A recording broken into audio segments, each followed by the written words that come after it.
Y a partir de eso me metió en un serio problema porque, como ustedes escucharon, yo soy más que nada restaurador y ejecutor de obras.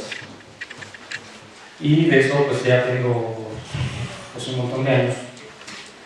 Y cuando yo le platiqué a Bernardo que iba a poner a que se explicara alguna obra o algo así, él me dio el título y me dijo, usted va a hablar de la gestión del patrimonio y los riesgos, ¿no?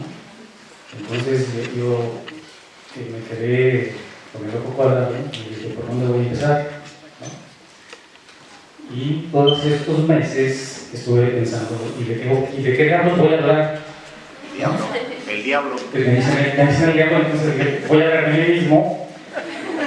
Y bueno, yo voy a leer estas hojas y luego ya soltamos las hojas y nos vamos un poco a hacer un diálogo y a platicar desde lo que me ha pasado a mí en estos 30 años que tengo ya de estar en este medio. Y bueno, vamos a empezar. Va a ser como es que me hizo irme un montón de años atrás y me dio un montón de nostalgia y casi me puse a llorar. Pero bueno, vamos a empezar. Gestión actual del patrimonio y los riesgos latentes. Para comenzar, quiero mencionar que para el que habla, la mejor definición, por ser más neutra y más generalista del patrimonio, es la del Consejo de Europa que dicta que es todo testimonio de cualquier naturaleza capaz de iluminar el pasado de la humanidad. Y ahora podemos preguntarnos, ¿para qué sirve el patrimonio? Y aquí podemos también plantearnos y decir, bueno, sirve pues para muchas cosas, ¿no? Entre ellas conocer quiénes somos, de dónde venimos, para qué queremos el pasado, pues para tener pruebas de ello, ¿no? Como seña identitaria, como esa cosa que nos hace que regresemos al lugar donde nacimos, ¿no? Y ustedes también pueden decir varias respuestas, ¿no? Pueden ser muchas cosas para, por ejemplo, siempre decimos que vamos a mantener el patrimonio y lo tenemos que conservar para las futuras generaciones, pero ¿para qué vamos a conservar a alguien que ni siquiera conocemos, ¿no? Vamos a conservar para las generaciones que vienen y si ellos no me cuidan, ¿no? Entonces son preguntas que me hago y que en todos los congresos que he asistido siempre decimos, vamos a conservar y restaurar para las futuras generaciones. Entonces estamos trabajando para gente que no existe, ¿no? Para empezar. Luego, ¿y qué es la gestión en el ámbito patrimonial? Gestionar, según la primera sección del diccionario de la lengua española, es llevar adelante una iniciativa o un proyecto. Y para la conservación de cualquier objeto patrimonial, ¿cómo se lleva adelante esto? En lo que a mí toca, en los estudios de maestría no me enseñaron este término ni tampoco lo que es la gestión.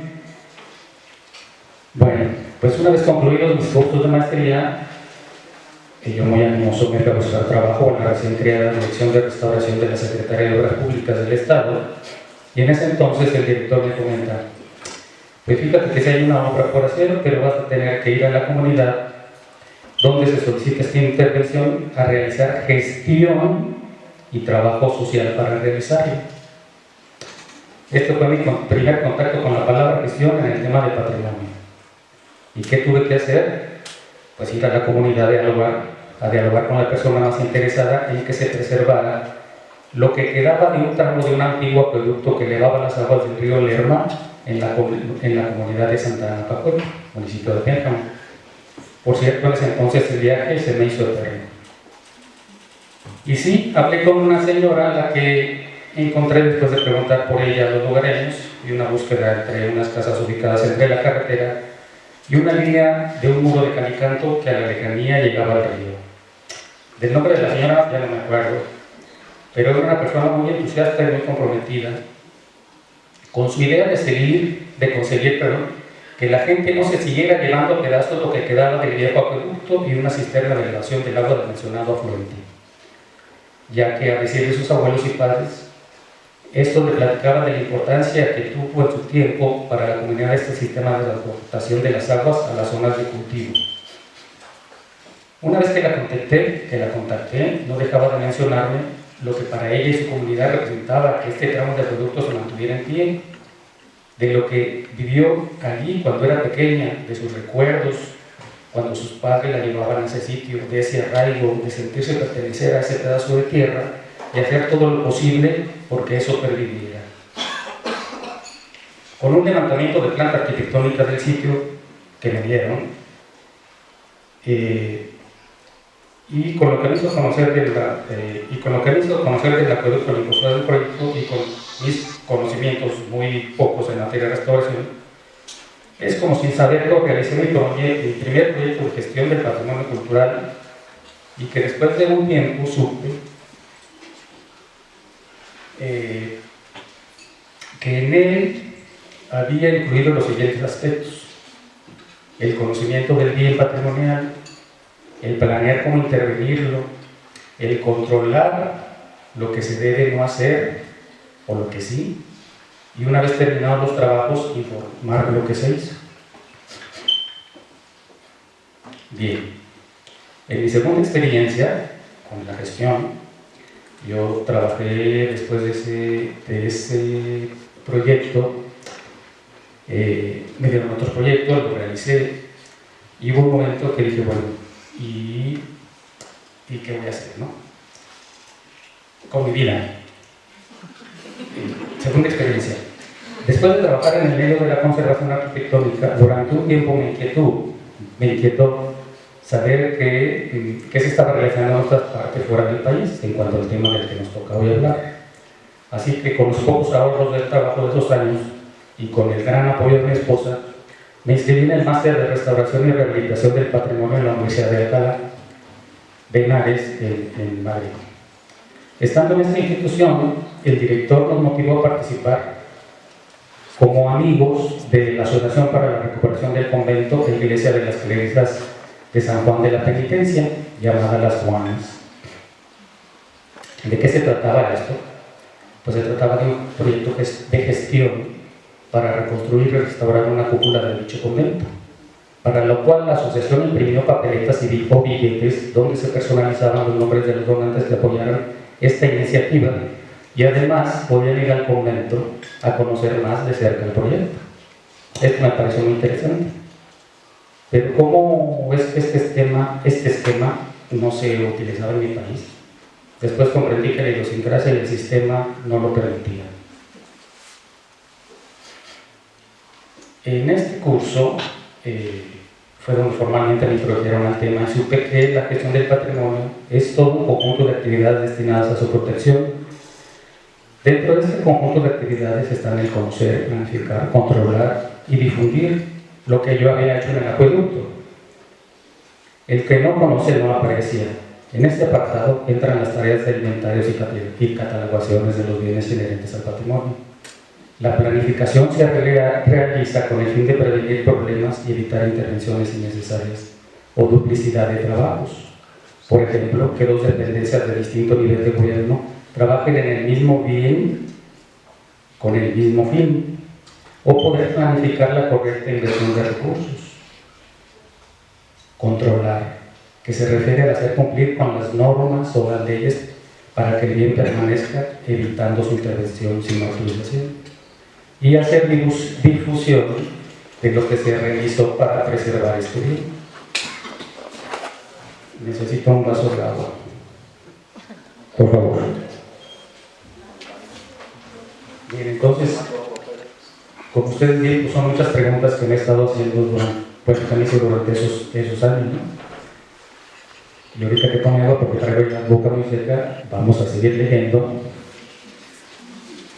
Bueno, ya falta poquito. Bien, los 2 ejemplos señalados los mencioné porque nosotros los profesionistas de la restauración debemos ser impulsores de estas iniciativas, debemos de ser los gestores para que el ingente patrimonio cultural que tenemos permanezca. No son las autoridades o el gobierno las que deben de velar por él, es toda la sociedad y nosotros como parte de ella debemos coadyuvar a esta actividad. Debemos ser promotores de que el patrimonio sea valorado, que que lo detentan sepan que es suyo y también de todos.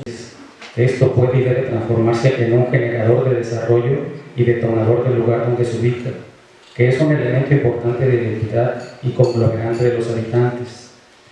Debemos dejar a un lado esa idea de que hacer gestión es buscar recursos económicos solamente. Hacer gestión conlleva el que debemos tener el conocimiento total del bien cultural y tenemos que hacer que la sociedad también lo conozca. Un aforismo de Santo Tomás señala que nada se desea si previamente no se conoce. Tenemos que poner en valor nuestro patrimonio. ¿Y qué es eso de ponerlo en valor? Como ya vimos ayer en las conferencias, hablamos de poner en valor. Poner en valor es volver a valorizar los bienes patrimoniales para protegerlos, es apreciar esas características únicas y que son representativas, como el estilo, la historia o el tipo de construcción. Esto también nos lleva a su identificación, protección y recuperación para poder interpretarlo o hacer divulgación en torno a él. Debemos de insistir que desde la escuela básica,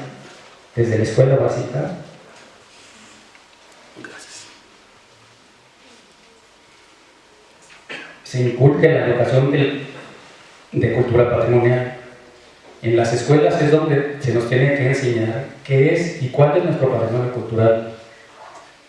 Después de hacer honores a la bandera, deberíamos hacerle honores al resto de nuestro patrimonio. Mencionando la Carta de Quito de 1967, que tiene ya casi mi edad, esta nos expresa que poner en valor un bien histórico o artístico equivale a habitarlo en condiciones objetivas y ambientales, que sin desvirtuar su naturaleza resalten sus características y permitan su óptimo aprovechamiento. La puesta en valor debe entenderse que se realiza en función de un fin trascendente, que en el caso de Iberoamérica debe contribuir al desarrollo económico de la región. Hacer gestión del patrimonio es una actividad que también es tarea de las fundaciones, de las asociaciones culturales o civiles. Estas desempeñan una labor muy importante en la protección de los bienes culturales. Tanto estos entes como los actores independientes deben de hacer colaboraciones que se encaminen al objetivo común, que es la permanencia del patrimonio, y este se convierta en un mecanismo de desarrollo social y económico de la comunidad donde se encuentra dicho patrimonio. Para este fin deberíamos de buscar nuevos esquemas, o más bien utilizar viejos esquemas. Me refiero a esta alternativa de conseguir recursos financieros mediante el mecenazgo. Pero ha sido muy difícil que los mecenas aparezcan. Bien, hasta aquí voy a cortar la lectura y vamos a pasar la siguiente diapositiva.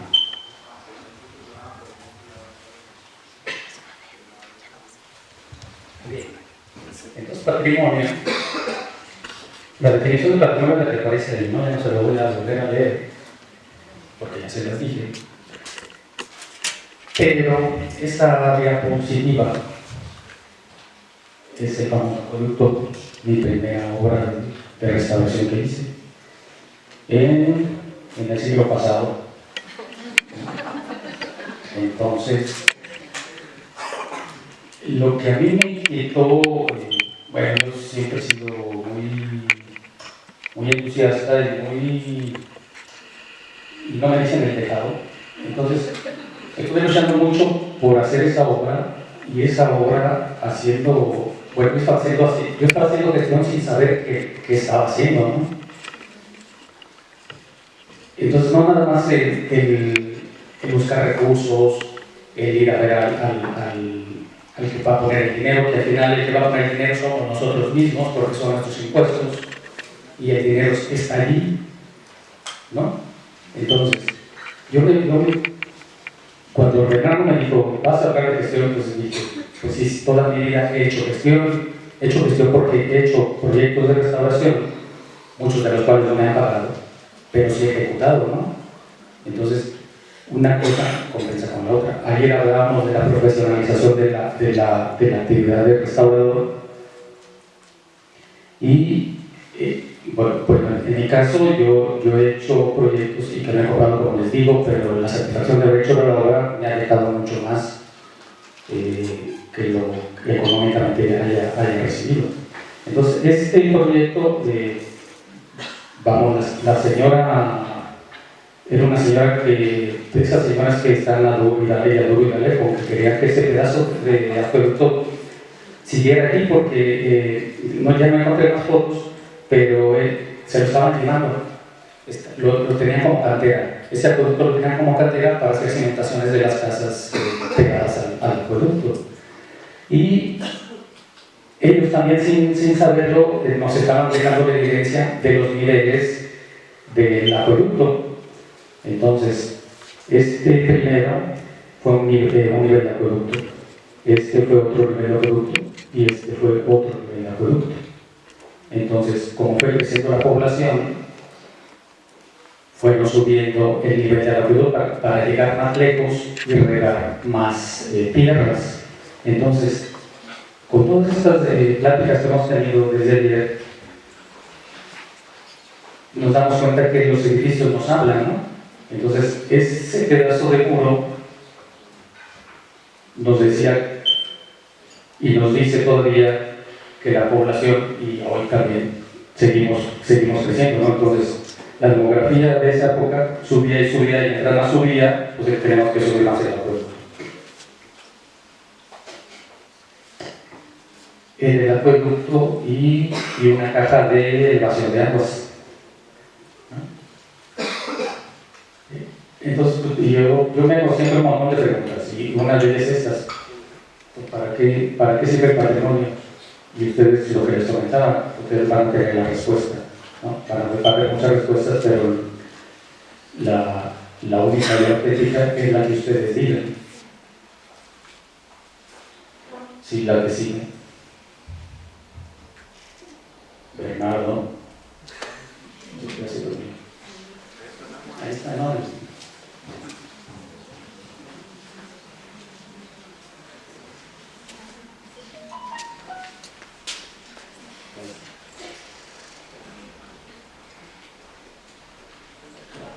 Ya me hice con esta cosa.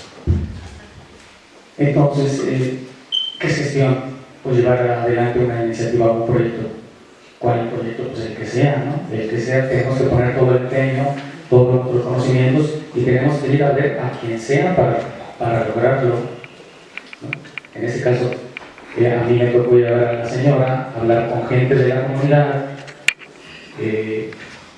Bueno, hubo un momento en que teníamos que cerrar la caja de aguas porque había mucho vandalismo y decidimos cerrarlo con esa malla. Y aparte de que era un poco peligroso que estuviera descubierto porque bueno, ahí hay un pasillo, y hasta donde esté el árbol, ¿cómo funciona? No,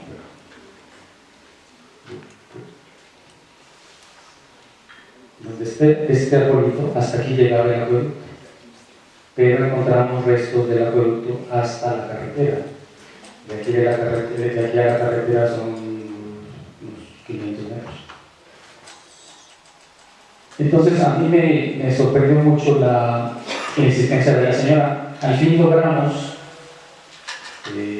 pues tuve que hacer un proyecto de intervención porque en la dependencia estatal lo único que tenían era un levantamiento, como les comenté, un levantamiento arquitectónico de la planta, y a mí me tocó hacer lo demás. ¿Qué es lo demás? Pues hacer todo el proyecto de intervención. Y dirán que soy muy tonto, ¿verdad? Porque no lo cobré. Pero me compensó mucho haber conocido a esa señora, y me compensó mucho lograr que ese pedazo de patrimonio no se perdiera.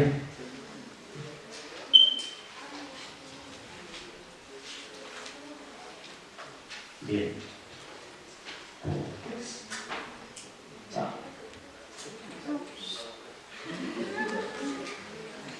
Y para esto, bueno, allá hubo aparte el director era el que había hecho el proyecto, y se hizo pues una maqueta en 3D, eran los incipientes AutoCAD, ya habían hecho esto, y una maqueta a escala.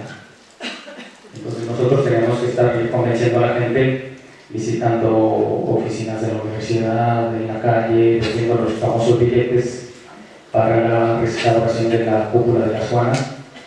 Y esto fue en el 2002, cuando yo llegué a Alcalá. Y después de 4 años, otra vez, a ver, ya. Esto es en el 2002 y esto es en el 2006. Entonces, en el 2006 llega a mi oficina, me llega esta revista. Me llega esta revista donde ya el director del máster nos premió con la revista editada, donde tocan el tema de la reconstrucción de la bóveda de las zonas. Entonces, otra vez, yo sin querer estaba haciendo gestión.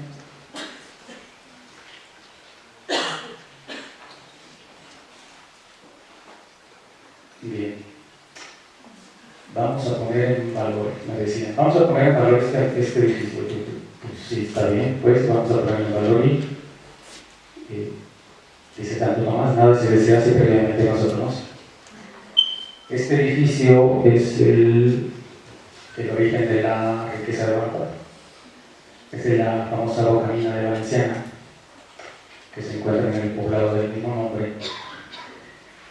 Y yo lo conocí porque cuando existía la cooperativa minera Santa Fe de Guanajuato, y estaban pasando por una crisis muy fuerte económica por la bajada del precio de la plata y la crisis económica en el país. Tenían, como dijo ayer la arquitecta, tenían un tesoro en sus manos y no sabían cómo gestionarlo. Entonces me buscaron a través del arquitecto Arturo Parra y me dijo, sabes que hay una ruina y necesita la cooperativa, necesita dinero la cooperativa, así me dijo, ¿no?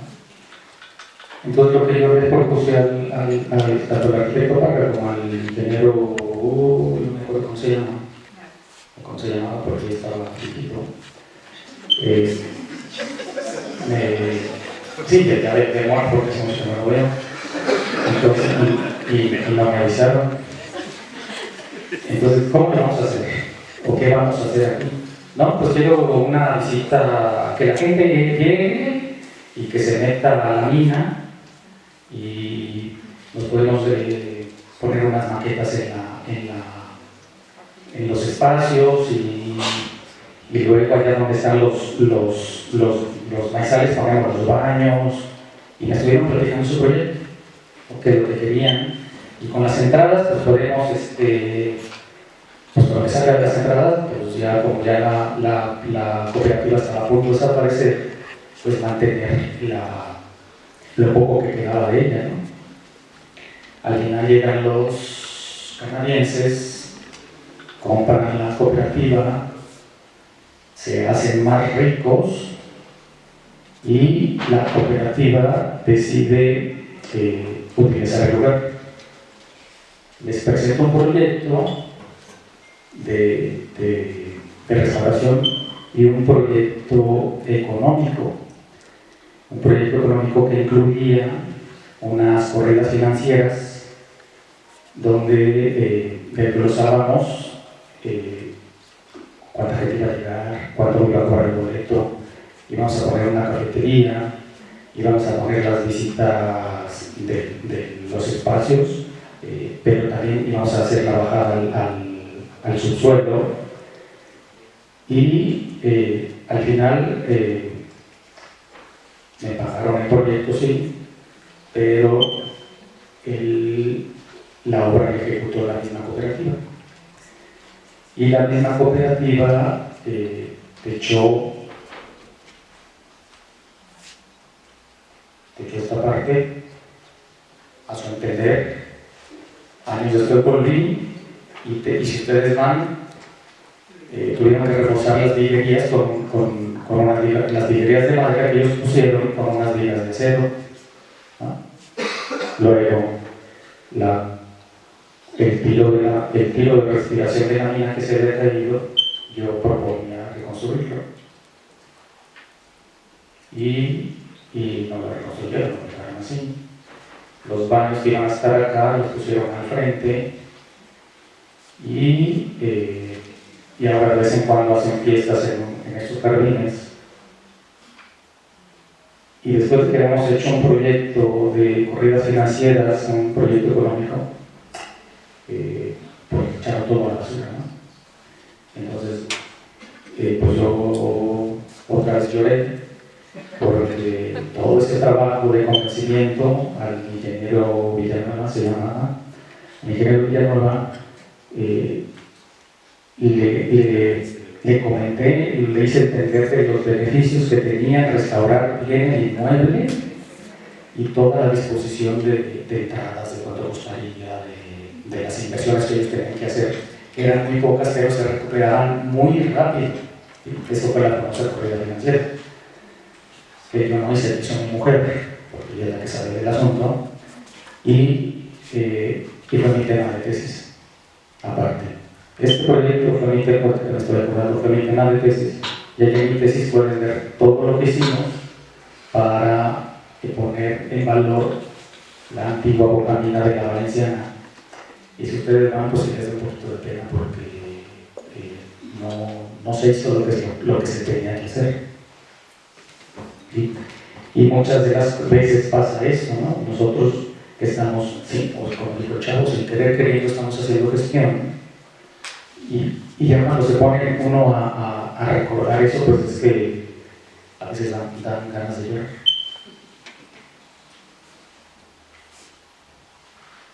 Bien. Bueno, lo que está escrito pues ya lo leí y este es el interior de esos arcos que veíamos anteriormente. Entonces, el proyecto de restauración de este espacio era volver a poner toda su vidrería, que aquí están las huellas, o sea, tampoco es mucho fijarse dónde están los mechinales de las vigas, ver de qué dimensiones son. El asunto de la restauración es de ver, de observar. ¿Sí? Yo le digo a mis alumnos que se tienen que fijar hasta en el clavito que está puesto en cada lado, ¿no? Y yo les insisto en eso, se me quedan viendo así como se me quedó viendo ahorita. Sí, es cierto. Sí, este asunto de la restauración hay que hacerlo como si viéramos al paciente de toda vez, ¿no? Ayer. Entonces tenemos que hacer toda la revisión del paciente y el mismo monumento nos dice, casa de las oficinas del Festival Internacional Cervantino, ubicadas en el barrio de Pastita, en la plaza de San Francisco. Y esa casa cayó en mis manos porque habían hecho una intervención a medias y también había que justificar porque teníamos que reconstruir y poner en valor este inmueble, ¿no? Aunque ya estaban los recursos asignados, tuvimos que hacer un replanteamiento del proyecto y al final, estas son imágenes de cómo quedó, obviamente, pero la encontramos en una situación muy mala y aparte porque los dueños tenían como el síndrome de Diógenes y cuando llegamos había pues un montón de basura, bolsas acumuladas, era muy triste ver esa casa y sí fue difícil. Lo más difícil fue sacar toda la basura, toda la basura que estaba ahí. Bien. Entonces, este fue cuando regreso de Alcalá, fue lo primero que me invitaron a hacer. Y bien, me voy a esperar un ratito ahí. Después del regreso de la experiencia con la Torre de las Juanas, me dedico a trabajar en lo mío, hago mucha obra de restauración, muchos proyectos y pues estudio más cosas y yo siempre quise saber muchas cosas. Y al final supe que debí de haber sido abogado. Entonces, no se crean, no se crean. Siempre me inquieta mucho el saber las técnicas antiguas y aunque hoy despreciamos los materiales antiguos o desdeñamos esas técnicas antiguas, me da mucha tristeza saber que mientras más busco gente que haga trabajos como los que se hacían antes, no logro hacerlo. Entonces los oficios, es muy triste que los oficios los estamos perdiendo. ¿Sí? Un ejemplo muy evidente es mi cantero, ¿no? Mi cantero, bueno, no es mío, lo ocupo para trabajos. Yo conocí a su abuelo del actual cantero. Entonces, el abuelo del actual cantero era una persona muy directa en su trabajo y era un maestro del oficio. Y en ese tiempo, la última casa que hice, bueno, va a aparecer en un rato más, esa fue la última vez que utilicé el cantero porque también se despidió de nosotros. Y estaba su hijo. Entonces su hijo era bueno, pero no tanto como el papá. ¿Sí? Y ustedes conocen a los hijos o sea, los nietos, pues son canteros, pero ya no son tan buenos como el abuelo, que debería ser diferente. O sea, el abuelo debió haber enseñado al hijo todo. Y así con la siguiente generación. Pero me da mucha tristeza saber que no fue así. Entonces, es un gran problema porque ya no encontramos los oficios antiguos, ¿no? Y no hay quien enseñe. Entonces, una de las cosas que yo he estado luchando y que lo mejor vamos a lograr es hacer una escuela de artes y oficios, de técnicas de construcción antiguas. Hay una escuela de artes y oficios, pero se te enseñan soldadura, carpintería, panadería, electricidad, pero no hay una escuela de artes y oficios para restauración. Entonces, otra vez sin querer queriendo, me metí a este asunto de gestionar, el querer formar una escuela de artes y oficios. Bueno, si somos tantos restauradores y sabemos muchas técnicas, pues lo ideal es que nosotros enseñemos a los que no lo saben. ¿Sí? Bien. Y esto viene a colación porque después de mucho tiempo de trabajar en el asunto, me encontré me di de tope con la pared hace 6 años casi exactamente, cuando gestionando un recurso, bueno, voy a decir nombres porque es importante decir nombres. Ayer una exalumna me dijo: ay, aquí no hubiera dicho los nombres de los políticos, ¿no? Pero si no decimos los nombres de los políticos, no vamos a saber quiénes son los que causan los problemas, ¿no? Yo hablaba ayer del exgobernador Romero Hicks, que dio un plomazo, derogó la ley de protección a la fisonomía de la ciudad de Guanajuato, el único instrumento legal con el que podemos tratar de conservar la ciudad. Claro, está en la ley de Lina porque está declarado como centro histórico, pero esa ley de fisonomía de la ciudad era el instrumento jurídico municipal, ¿no? Entonces se juntan dos políticos, un diputado federal y el gobernador. ¿Sabes qué? Para que no tengas problemas, mejor derogo la ley, ¿no? Y así lo hizo. Entonces, a lo mejor va a llegar a la cárcel próximamente. Entonces, hay que decir los nombres de quién, no hay que tener miedo. Igual, si nos dicen algo, como me pasó a mí, que voy a explicar este asunto. Yo hice gestiones para hacer obras de mantenimiento, restauración y otras cosas en un edificio patrimonial. Y me tardé como 8 meses. Tardé como 8 meses porque el edificio no estaba en la ciudad, tuve que desplazarme. dentro del Estado, pero una vez terminado el proyecto, lo presentamos, un proyecto completo, levantamientos, proyecto de restauración, planos como 50 planos, no tantos como 20, sí, y un presupuesto. Entonces, cuando llego y presento mi proyecto, de repente en la dependencia estatal me dicen: aquí podemos poner los logotipos de la dependencia. Pues sí, ya hice el proyecto y puede hacer la obra, ¿no? Entonces, hace un tiempo, y un día me dice mi hermano, que me hace cosas de herrería, me dice: oye, Miguel, me vinieron a cotizar una escalera que tú me enseñaste, que ya te di el precio.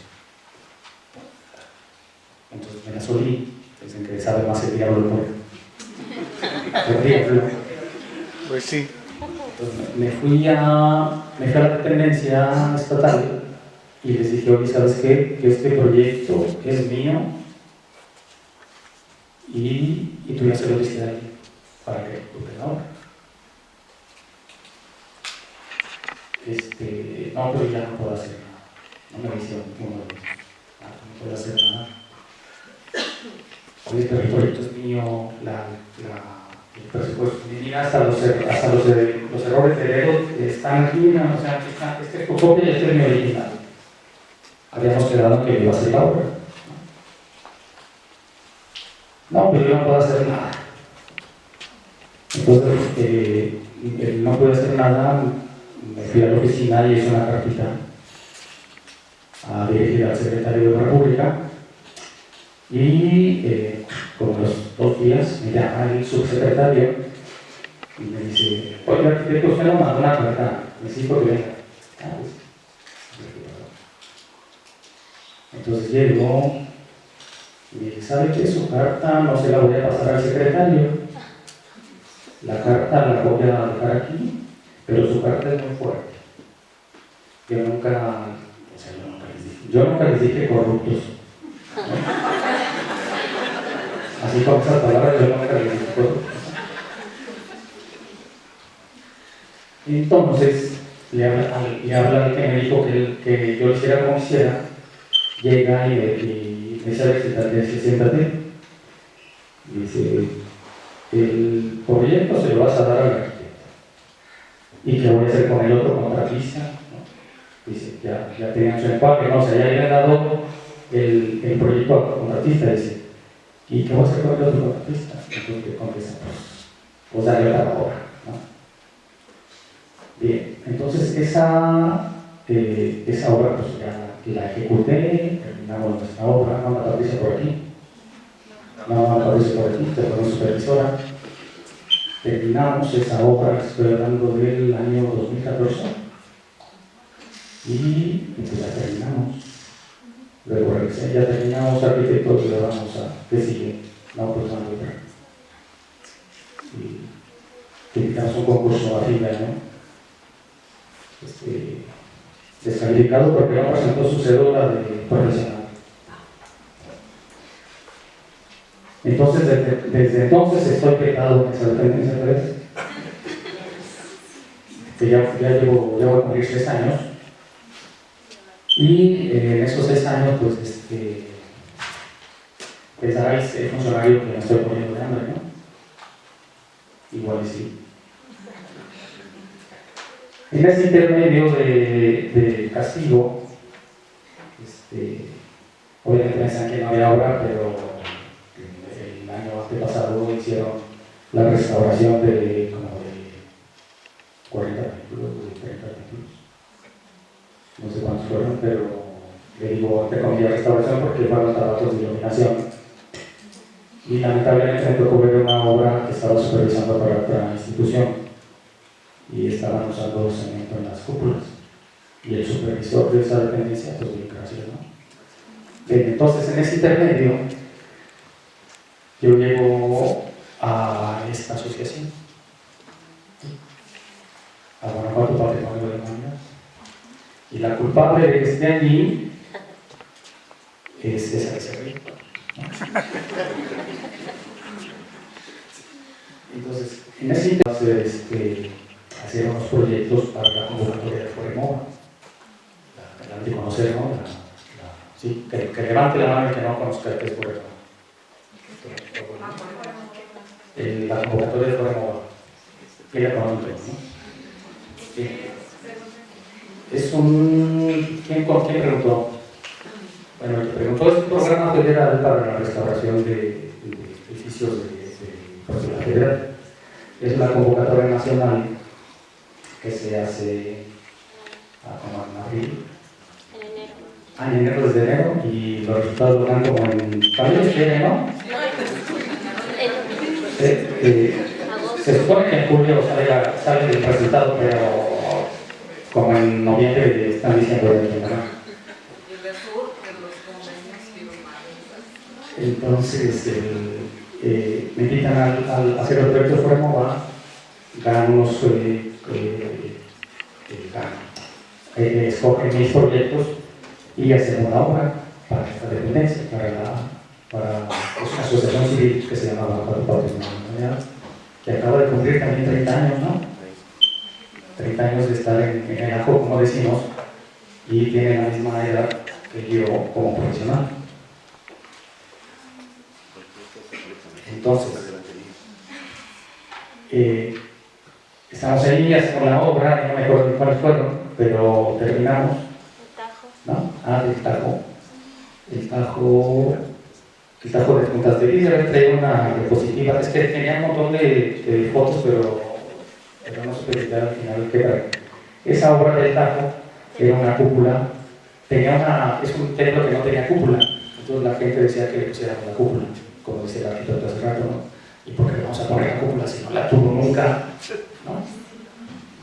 Entonces tenía habían tapado la cúpula con unas láminas que estaban en muy mal estado y diseñamos una cubierta de lámina, pero actual. Entonces hicimos esa obra, terminamos y pues terminé y al final Norma, la arquitecta Norma, me dice: ¿sabes qué? Me voy a salir de la asociación, ahí te quedas, ¿no? ¿Cómo que ahí te quedas? Pues yo no sé nada de esto, sí sé de qué trata la asociación, pero me dijo: ya me voy, ahí te quedas, ya te propuse a ti para que te quedaras en mi lugar. Y en su lugar porque me interesó y porque ya trabajado muchos años con la asociación. Entonces ahí me vuelvo a meter el asunto de la gestión, con las convocatorias de Foremova y las convocatorias de los diputados, ¿no? del Poder Legislativo. Y pues me gustó mucho estar metido en este asunto porque aquí también tengo mucha gente, muchos funcionarios que piensan que el dinero que es de ellos, ¿no? Entonces tenemos que estar insistiendo y diciéndoles que tenemos que valorar los monumentos y unos nos ven con ojos de sí, ¿no? Entonces, el asunto de la gestión es estar, insiste, igual que la señora del primer proyecto. Entonces, las asociaciones, las que sean, en este caso la Asociación Mejor Patrimonio, tiene muchísimos años ya en el tema. Ellos se dedicaban primero a hacer obra y luego ya decidieron hacer solamente gestión. Y la directora de la asociación no pudo venir hoy porque vive en Salamanca, pero ella sí vino todo el día. Entonces ella es una persona también muy insistente, muy entusiasta, y ella y yo, hicimos un equipo muy bueno. Porque el año pasado, ¿tú te acuerdas cuántas obras conseguimos de Foremova? El año pasado deberían haber sido como 22 o 24. 22. Metimos proyectos a Foremova, metimos como 50 proyectos, ¿no? Con la ayuda de todos los restauradores, los contratistas, pero es un montón de requisitos. Pero no tienen ni idea de qué montón de requisitos es esa famosa convocatoria. Entonces, metimos como 50 proyectos y nos dieron como la mitad, ¿no? Entonces, de esa mitad, en Salamanca, en San Miguel de Allende, en Guanajuato, en Celaya, en San Felipe, en Dolores, donde más pues ya no me acuerdo, pero en tantos proyectos repartidos en todo el estado, es la mayor cantidad que ha logrado la asociación de obras por ejecutar. Entonces, tenemos que apoyar a estas instituciones porque ellos no tienen ningún recurso que le llegue más que las donaciones que les damos los que hacemos las ejecuciones de obra. ¿Sí?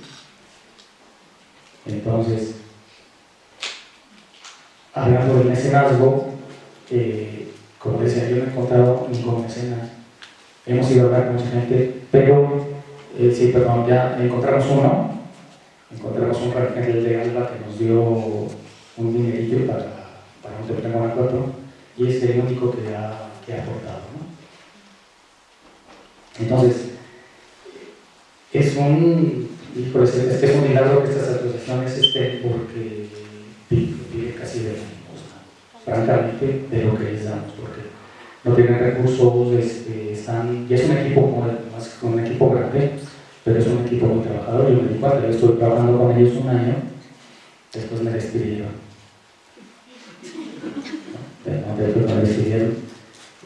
No me despidieron, tuve que salir porque dentro de las 20 y tantas obras me volvieron a escoger para otras 3 obras, ¿no? ¿Qué es lo que acabo de hacer? Acabo de terminar, por ejemplo, el santuario del Señor Villaseca. Entonces, aquí, otra vez haciendo gestión sin querer, tuve que hablar con el padre, porque el padre estaba muy inquieto de qué tipo de obras que se iban a hacer, porque el padre lo cambia el padre anterior que yo conocí, lo cambian de ciudad, y el padre muy ortodoxo, no se murió. No, el padre Ramírez se murió hace muchos años, pero el otro, le encargan a la parroquia de Belén, el Campo de Cata. ¿Sí? Entonces luego el padre no dio la cristiana, el padre Ramírez. El padre Ramírez se encargaba del templo de Cata, pero por su edad ya no podía tampoco ir. Entonces estuvo abandonado casi el templo, iban y hacían misa muy pocas veces, ¿no? Entonces el padre que llegó, inmediatamente que llegó y estábamos haciendo obras y me mandó a hablar. A ver, explícame qué diablos vas a hacer aquí, ¿no? Entonces, pues ya tuve que explicar qué íbamos a hacer. Y íbamos a hacer unas cosas que al final no hicimos. ¿Por qué? Porque estos proyectos yo los había hecho hacía 3 años y de 3 años para acá, pues todo cambió, ¿no? Entonces muchos de los conceptos que yo había propuesto a la hora que llegó el momento eran totalmente diferentes, ¿no? Entonces también tenemos que tener conciencia de eso. Cuando hacemos un proyecto de restauración o de rehabilitación, tratar de lograr que sea ejecutado lo más pronto posible, pero con las circunstancias del dinero,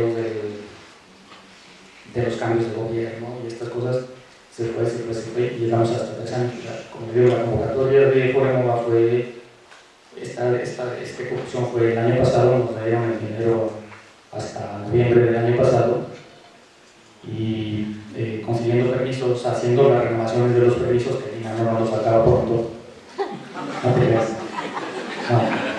No, aquí tengo que agradecer al instituto porque sacó las renovaciones de los permisos inmediatamente mismo, que era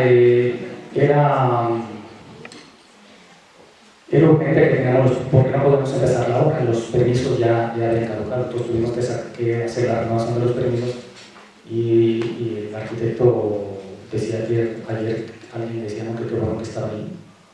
Entonces nos ha apoyado mucho dentro de la asociación y yo como independiente también voy a hacer muchos trámites ahí, que por cierto tengo un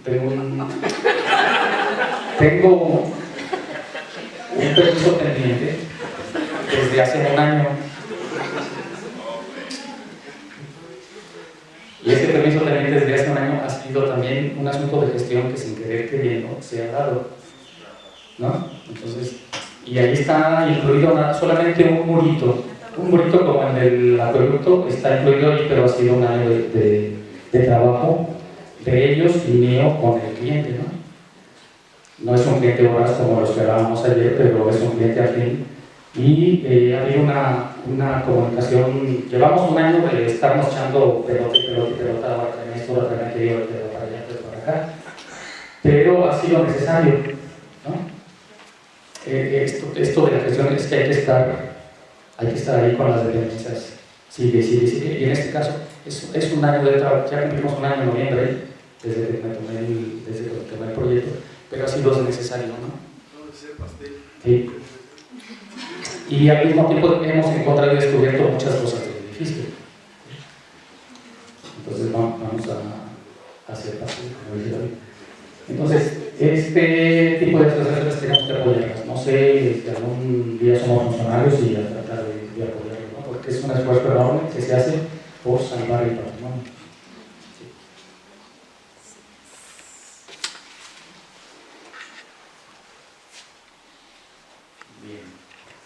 De las obras.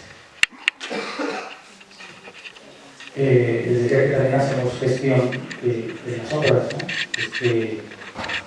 Cuando llegamos a las obras, las cosas ya cambiaron.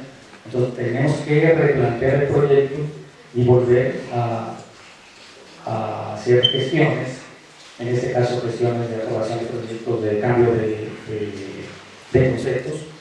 Y por ejemplo, esta columna, esta es una columna que es la cornisa del tambor y llega hasta abajo. Entonces yo cuando fui, había un arbolita, como dice, ¿no? Fui y vi una ramita y entonces regresé a los 3 años, y esa ramita,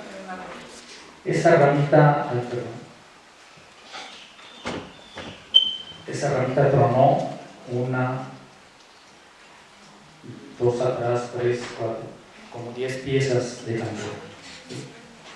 Y aquí el gran problema que encontré, bueno, tronó desde acá, la ramita estaba aquí, esta cosa va encima de este capítulo. Entonces la ramita estaba aquí y creció. Aquí había otra que ya no pudo crecer más, pero la que estaba aquí quitamos un arbolito de 3 metros más o menos, ahí en la cúpula. ¿Sí? Entonces, uno que se encuentra aquí, me encontré con un sistema que yo no había encontrado. Siempre llegamos a las obras por institución de cantera, quitas y pones una piedrita, la sacas y la metes, ¿no? Entonces llegamos a la cata y aquí lo que encontré fue un sistema de rompecabezas con refuerzos tipo carpintería, ¿no? Entonces, muchas de las piedras estaban unidas con colas de Milano, como si fuera un rompecabezas así de carpinteros, una tras otra. Entonces, esta pieza tenía arriba unos amarres con las otras que seguían y así sucesivamente. Entonces, tuvimos muchísimos problemas para desarmar esa piedra por causa de ese circuito, para poder llegar a sacar esta, que era la más peligrosa porque era lo que estaba soportando todo y estaba partida en la. Entonces, no es que terminemos nada más de hacer proyectos y empezamos la obra. Dentro de la obra también seguimos haciendo gestión. Haciendo gestión con los usuarios del inmueble y haciendo gestión con las dependencias que nos contratan. Entonces, siempre va a estar el asunto de la gestión ahí, ¿no? Es la misma obra y aquí yo consideré en este espacio que estaba techado con unos morillos y unas vigas de madera. Entonces lo que yo había considerado era perfumigar la madera y poner ahí unos aceites y no sé qué más. Entonces cuando llego y toco, se estaba cayendo. Pero lo que les digo es que los edificios nos habían dejado ya los arranques para hacer una bóveda de arista, ¿no? Entonces, si teníamos vestigios de que había aquí, y aparte el asunto de campana, ese campanario, Aquí habían hecho ese relleno con vigas de madera provisional, no sé en qué siglo, pero ahí seguía. Entonces, como nada más estaban puestas las vigas, se mojaba y estaba relleno de tierra. Entonces yo mojaba y se bajaba. Llegaba el nuevo que tocaba las campanas, está subiendo el piso padre, pues ponle, échale, nivélalo. Entonces lo nivelaban. Llegaban las aguas y se volvía a bajar. El otro se decían, padre, ya subió el piso, pues échale otro relleno y al otro relleno. Entonces, y pasó y encontramos como 4 tipos de relleno diferentes. Y yo cuando nos acercamos a las vigas tenía una flecha como de 20 o 30 centímetros ya a punto de caerse, ¿no? Entonces, y luego encontramos un sistema muy peculiar de internalización. Alguien llegó y puso una película de plástico muy duro, y con asfalto, que se lo tuvimos que quitar, y luego decidimos, sin permiso de Lina, hacer la bóveda de arista. Entonces teníamos que hacer la bóveda de arista como encontramos las otras bóvedas. Y entonces le digo a mi hermano, ¿sabes hacer bóvedas? Silencio. De cualquier tipo de bóvedas. Entonces, pues, tuve que enseñarle a hacer la bóveda. Y yo me sé toda la teoría, ¿no? Toda la teoría que yo me sabía se le tuvo que enseñar a él. Y juntos empezamos a hacer la bóveda. Y aquí el dilema era, ¿la cimbro o no la cimbro? Si la cimbro, a la hora de quitar la cimbra, el terminado cómo va a quedar, voy a controlar bien las puntas, o el albañil va a controlar bien las puntas. Entonces tuve que meterme a estudiar más del tema. Claro, nos enseñan a hacer las bóvedas en la maestría, pero una cosa es aprenderlo en el papel y otra meterte ahí en vivo a hacerla, ¿no? Entonces nos pusimos a hacer, alguien en la mente puso a hacer la bóveda. Y no contaba con que lo más difícil de hacer una bóveda de aristas es este pedacito. Este pedacito que es el arranque fue lo más difícil de hacer, ¿no? Entonces, dije yo estos pedacitos los he visto en algún lado. Este arranquito yo lo he visto. Entonces me acordé y me fui corriendo a la compañía. Me fui corriendo a la compañía de Jesús y ahí vi que este pedacito, este arranque de bóveda, están todas las bóvedas de la compañía están hechas, pero de cantera. Porque las hicieron de cantera porque eran más rápidas hacerlas. Entonces, terminando ese pedazo de cantera, lo demás ya tocan con, o sea, de aquí, perdón.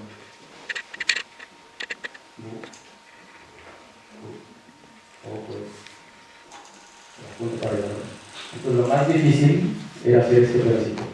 Ya lo de aquí para allá, ya se acabó. Entonces, igual, es que entra dentro de la gestión, ponte a leer, ponte a estudiar, ponte a avisar, ponte a enseñarle a hablar.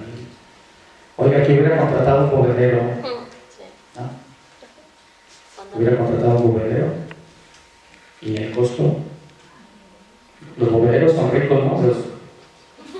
Un bovedero gana más que yo base. Entonces, contrato bovedero. Aquí el asunto, lo que siempre les digo a la gente de la asociación y a los contratistas, es que el que tiene que ganar es el inmueble. Y eso lo tiene que tener bien clarito el que se dedica a la restauración. El que tiene que ganar es el inmueble, el bien patrimonial, ¿no? Que los contratistas se hacen ricos, algunos sí, otros no. Los que tenemos bien clarito que el que tiene que ganar es el patrimonio, estamos haciendo un apostolado, ¿no? Bien, entonces nos subimos hasta restaurar lo que se pudo de la veleta. La veleta tenía, aquí no tenía cables, pero en el ejemplo de San Sebastián, que también fue dentro de los proyectos que hicimos, aquí tiene un montón de cables y como 50 focos, aquí sockets de focos de todos tamaños en San Sebastián. Y esta, lo que encontramos fue que tiene como 50 vasos. La coleta de la veleta tiene como 50 balazos de todos los calibres, escopeta, 42, 38, etcétera, etcétera. Entonces se divertían balanceando la venta. Lo bueno es que perdí de él. Otra cosa, y esta la puse por el asunto de por qué unas cosas sí y otras cosas no. Me acordé de la arquitecta y esto lo puse hoy en la mañana. Esa obra la puse hoy en la mañana. Esa obra también fue un tema muy difícil porque el dueño de la casa estaba esta capilla. Esta capilla nos causó muchos problemas por aquello del permiso de INA, que no estaba ahí, pero sí tuve mucho riesgo. A la hora que pedí por el uso del lugar y la parte de estacionamiento de esa zona de Guanajuato, que es la presa del aula, el propietario tenía necesidad de meter coche. Como todos nosotros queremos que nuestro coche se tome en nuestra casa. Entonces, ¿sabes qué? Necesito que me des chance. A la puerta llegaba hasta aquí. Era una puerta como de 1 o 2 así. Pues nosotros nada más queríamos este pedacito para que pudiera entrar el coche. Entonces, el coche entraba raspando los esteros, ¿no? Pero no me querían dar el permiso. Y esta cochera llega como hasta acá. Entonces, por eso me acordé, cuando estuve buscando fotos, me acordé de esa obra. ¿Y por qué vamos a ir? ¿Por qué otros no? Entonces los criterios también de los funcionarios, afortunadamente está David, que tiene criterio muy amplio, pero ellos que son muy cerrados, ¿no? Entonces, al final no tenían permiso y nos dejaron abrir este pedacito. Entonces el coche entra justo. Pueden decir que esta casa tiene 2 cocheras de este tamaño, ¿no? Del otro lado. Bien, los riesgos. ¿Cuánto tiempo? Muy bien, 2 horas todavía. 2 minutos. Los riesgos rápidamente. Este es el templo de San Sebastián, como lo encontramos. Aquí el riesgo siempre se llama, ¿no? El abandono, la incuria, el expolio, el hacer cosas que no se deben hacer. Aquí el proyecto, igual, lo hicimos con un año, lo hicimos como con 1 año y medio de antelación.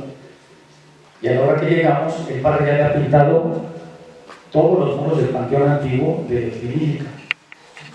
Entonces, dentro del proyecto hemos considerado retirar aplanados, poner pintura acá, etcétera, etcétera.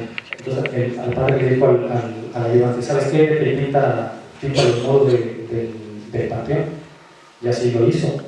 Entonces llegó, agarró su cubeta de rojo óxido y pintó todos los muros de rojo sin resanar, sin quitar los aplanados. Entonces ustedes ven toda una pintura embarrada con todos los aplanados cayéndose. Entonces esos son los riesgos.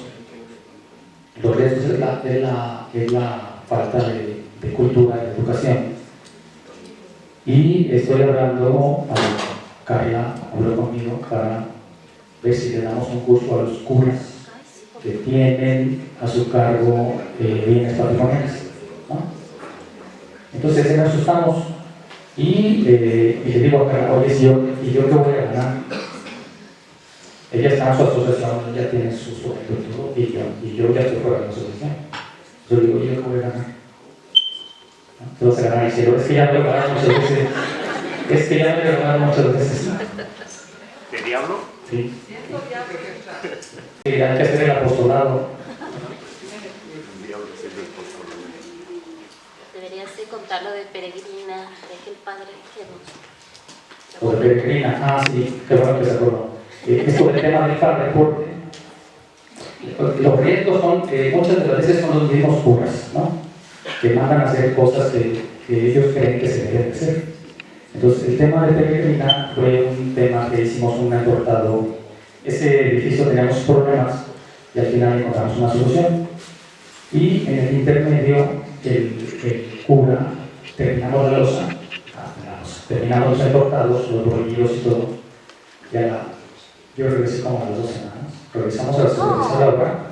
terminaste el viernes y regresaste Ah, lunes, ¿verdad? Sí. Terminamos la obra el viernes y regresamos el lunes para ver que ya terminar. Entonces subimos a la azotea y vimos todos los entortados tronados. Toda la nave como de 30 metros tronado, todos los entortados, ¿no? ¿Qué pasó aquí? ¿Qué diablos pasó aquí? Entonces, estuvimos preguntando, ¿quién subió a la azotea? ¿Quién subió a la azotea? Todos enojados, ¿no? O sea, ¿quién diablos subió a la azotea? El padre. ¿Y qué hizo? Agarró un pollo y estuvo golpeando todo el entortado para ver si lo había hecho bien. Entonces, ahí ¿qué hace uno? Pues se pone a llorar. No me dejaron demandar. Entonces, ¿cómo? Que no me dejó Berta demandar. Entonces el padre subió y destrozó todo el entortado de todo el templo y tuvimos que hacerlo de nuevo. Entonces tuvimos que quitarlo y destruirlo. ¿Y cuánto nos costó eso?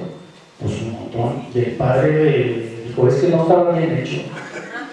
¿Y él cómo iba a saber si estaba bien hecho? ¿No? Quiso demandarlo Norma, que era la supervisora, pero la directora de eso no quiso para no meterse en problemas también con los padres. Entonces ahí son dineros perdidos. ¿Tan?